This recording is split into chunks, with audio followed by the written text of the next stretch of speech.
আজকের লাঞ্চের মেনুতে আছে এখানে সাদা ভাত, আর তার সাথে এখানে আছে হচ্ছে নিম বেগুন, আর এখানে আছে হচ্ছে আলু দিয়ে হাঁসের ডিমের ঝোল।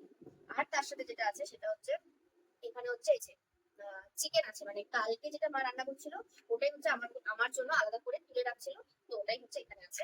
সেটা হচ্ছে এই নিম বেগুনটা দিয়ে খাবো।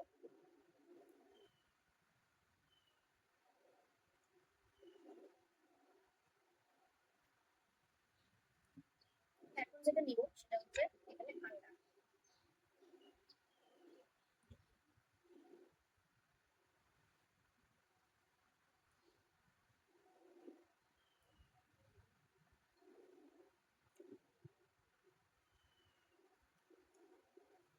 অ্যাকচুয়ালি ঝোল হয়নি, আমি ভাবছিলাম প্রথমে ঝোল, কিন্তু ব্যাপারটা অলমোস্ট অনেকটা ওই কারি টাইপ পৌঁছায়।